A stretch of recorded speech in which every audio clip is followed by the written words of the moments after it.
Hello everyone, welcome to my tips and tricks video on how to be better at Megaminx.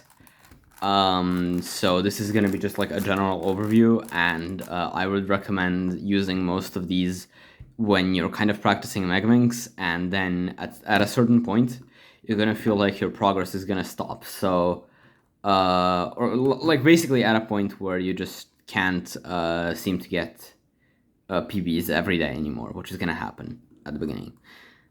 So this for most people should be around 130, but when you're averaging around 130 or 140. Okay, so the first thing is that while planning an inspection, you should look for as many of the easy cross pieces or start pieces as you can. So here I see these three that are really easy, so I can insert this one like this, and this one like this, and like this. But at the same time, if like here, this one is also pretty easy to insert, right? And this one not as much. So you should also at the same time in inspection be looking for where like one or two pairs are, and not necessarily looking for all the cross pieces, which they're both important, of course, but it's not something that's that simple. So that's probably the first thing, is that you should look for things that are easy to inspect. Whether these are pairs or just cross pieces isn't that important. Then the second tip I would have, this is specifically for F12, but also for S12, is that knowing how you will insert all of these pieces isn't that important, right? So I see here that I can do this, but I don't really know this in advance. But what I do know from this specific interaction with the piece is that, oh, these two are like this, and I can pair them up like this, and I can bring them over here and insert them. So basically what you should be doing during F12 is that you shouldn't be thinking too much about how to insert one specific pair, or how to insert the next pair. You should just know where all your pieces are, and then from there on, you should basically be faster with that, because that's a better look ahead than knowing exactly what you need to do.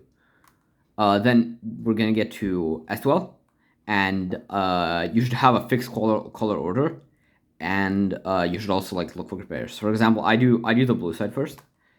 So like this, I would insert these two, and I preserve this pair, and that makes this pair, and then I see these two,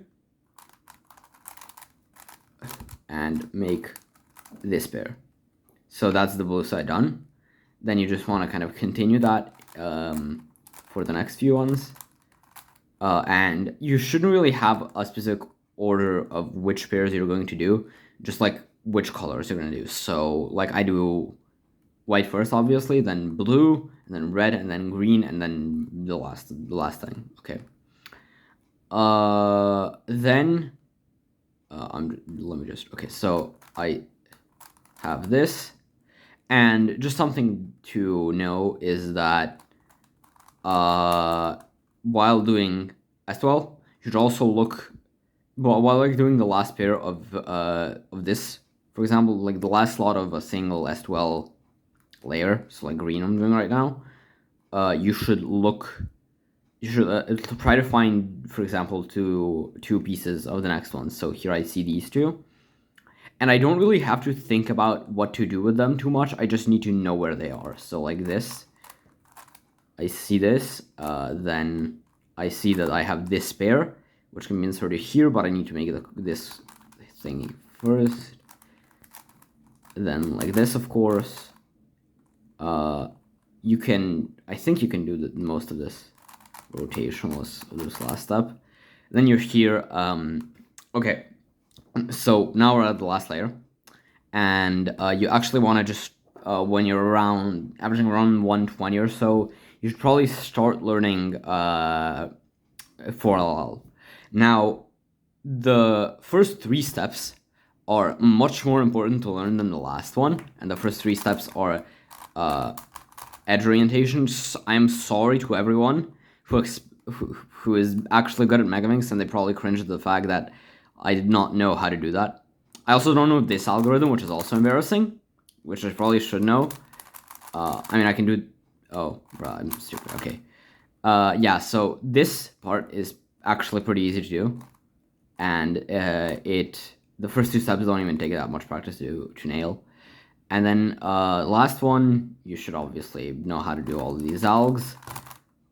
And this alg that I just did, like, so the edge orientation, corner orientation, and edge permutation algs are all really, really important to know, and you should really, really learn them.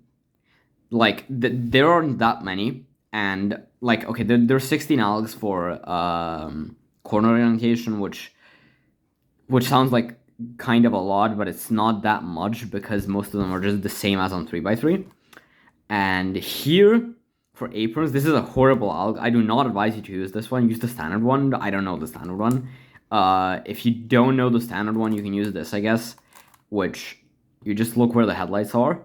If they're on this side, you should do it mirrored. But like if they're on this, if they're on the left side, left back side, you do lefty sexy, righty sexy, lefty reverse sexy, righty reverse sexy, and the Megaminx is solved. So hopefully you learn how to do it like I do, and this is not really that good, but I've gotten several sub-unsolves before, and I hope that this tutorial finds someone well. I hope that I didn't just speak random things that don't make any sense the whole time. Some of you who are actually good at Megaminx, please let me know in the comments if I should revise anything. I'll try to fix any mistakes in the description. And yeah, like and subscribe. I'm trying to reach I don't know how many subscribers. Yeah. Thank you all for watching. Goodbye.